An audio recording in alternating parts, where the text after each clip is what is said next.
Welcome to the WRAL Daily Download. I'm your host, Ali Ingersoll. Temu is an online store that sells everything from clothing to electronics, kitchenware, and artwork. The company, though, is being accused of selling stolen designs, and the Better Business Bureau actually put out an alert about it. One woman says she's a victim of this, and when Five on Your Side started looking deeper into Temu, they found other problems and questions about how safe the products are. Today, we're talking with Five on Your Side producer Pritchard Strong. Thanks so much for being here today, Pritch. I really appreciate it.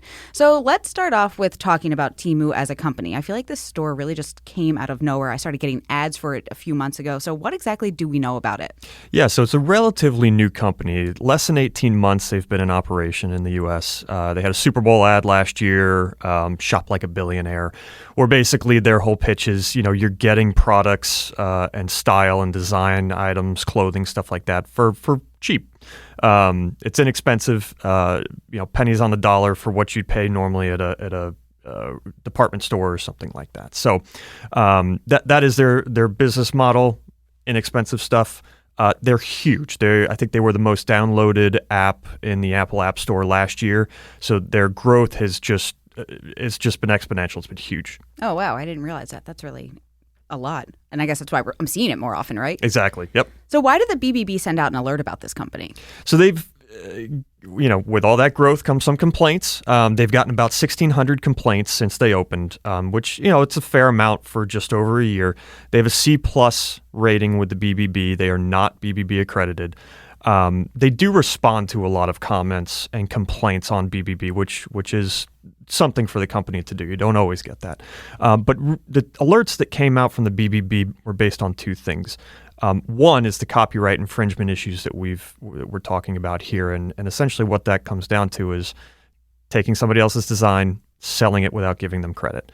And the BBB doesn't work with those complaints. They don't address those complaints. It's other agencies that do. And apparently they were getting enough complaints about this copyright infringement that they needed to put that disclaimer out there and that alert out there you got to reach out to these correct companies to file those complaints. The other one is direct shipping from China and basically just knowing what you're getting, that the product is coming from a foreign country, it's being imported and may not be inspected, which we'll get into a little bit more. But there's also been app security and what they're collecting through the app as far as your personal information that's been problematic and concerning. So talking about the copyright infringement part of that, you talked with a local woman, Liz Bradford, about this company. Can you share some of her story and how exactly did you find her? So she actually reached out to us.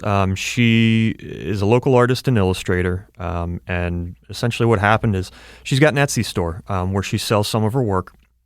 And she noticed that over the holiday season, Christmas, around that time, her sales were down a little bit. And somebody actually reached out to her through Etsy and gave her a heads up that, they had found her artwork on Temu. And that's when she started reaching out to Temu. She hadn't posted the artwork there. It was somebody else who had taken her design, recreated it into stickers and artwork, and were selling it on Temu. And, it wasn't just that they were taking the artwork. I mean, they took her listing description from her Etsy store. They took all of her photos that literally her hands were in holding the image. Yeah, I mean, they made no effort to cover their tracks. No, they took it and repurposed it as their own. Now, I should note that, a lot of times these are vendors that Temu is contracting with to sell a product. So, when we're talking about who took this intellectual property and recreated it, it appears that it was likely a vendor in this case and maybe not directly the corporate entity of Temu. But regardless, it was her design, her property, used without her authorization and consent and sold online. Wow. I didn't realize that they didn't even try to make an effort to cover this up. None at all, no. So she said that this potentially impacted her business. Is Temu doing anything to help her out, or are they tracking issues like this? Yeah, so first kind of that impact to her business issue, because she sells these stickers online for $7 a piece. They're a little bit more expensive, but they're personal. They're made by her. She does all this in her home. She's a local artist. This is part of how she makes a living, right? Temu was selling them for about $2, significantly cheaper. And Bradford told me that, she sold about 800 of those stickers in the last year. Temu, for however long it was up, she doesn't know exactly. However long the sticker was up on Temu, about 2,000 got sold. So, at $2 a piece, that's $4,000. But she said if any of that business had gone her way at $7 a piece, I mean, that's a significant loss, even if it's not a full $2,000, 2,000 stickers worth of sales. So potentially a big impact to her and her livelihood. Temu told us that they are taking action in this area, and this is relatively new. Basically, they said that they have put her image in a library of intellectual property that they monitor for, that they're keeping a watch out to keep it from being pirated again and sold on their site. So apparently when they get complaints from artists, clothing designers, whoever it may be, if there's a copyright infringement issue, they are now collecting information in this database to try and prevent it from happening over and over again. And, they say that they respond quickly to these complaints about copyright infringement and theft of intellectual properties. I mean, obviously this is a problem, right? I mean, they've got a reporting tool for it. They say that they've been building up the way that they respond to it. So, it's not just happening to this local artist in Raleigh. I spoke to another artist in Boston who this had happened to. And I mean, Time Magazine just recently came out with an article about jewelry designers this has happened to. So, they are doing this to prevent more theft in the future. However, they are not going to compensate Bradford for any of her lost money or the money that they gained and profited by selling the stickers. So, for all the sorries and action that Temu says that they're taking to prevent this in the future, they're not going back to do anything to correct what's already happened. The database is really interesting, and it's kind of reactive but also proactive, I would say.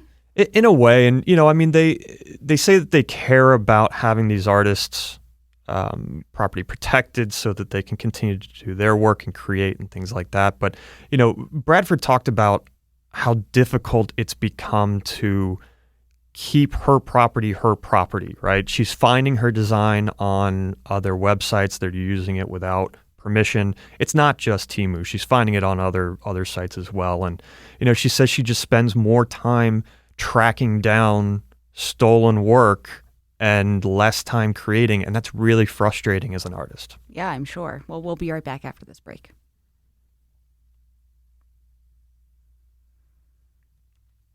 Welcome back. Intellectual property theft isn't the only red flag about this company, Pritch. Their shipping practices, they're also in question. Can you discuss that and what exactly they're doing and why that's kind of putting up some red flags? Yeah, so this is called the de minimis threshold, and this wasn't something that I'd heard a whole lot about previously. But basically, it's designed so that if you're backpacking in Europe and you buy some stuff for your family and you want to send it back, you can send that back without having to do all the customs inspections and declaring it and stuff like that. So basically, the de minimis threshold is anything under $800 you can send to the U.S., and it doesn't have to go through all of the same customs inspections and pay duties and stuff like that a bulk shipment would.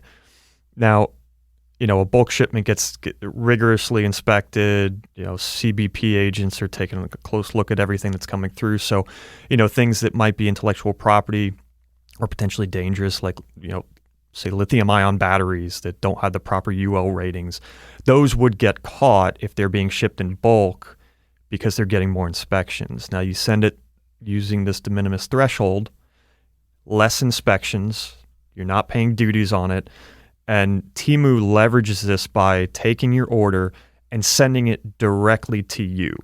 So, they're shipping it essentially with your name and address on it, as opposed to sending a big bulk shipment in like a container to a distributing center somewhere in the U.S. where that's then taken by a local carrier. So they're kind of skipping that step and sending these smaller packages. They're, avoiding duties and also some of those inspections. And we'll get into a little bit more, but it's not illegal. We'll get into that a little bit more, but that's basically the way that they're operating with their shipping right now. So it's essentially direct to consumer. Exactly. It is direct to consumer, and they acknowledge that that's how they're doing a lot of it, and that they're working within the law.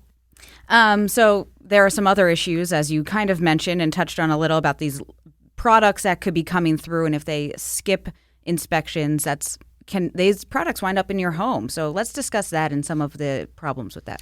Yeah, so Temu has actually been involved in 2 recalls recently for dangerous products. One of them is those high-powered magnets, the small ones, the little bead ones.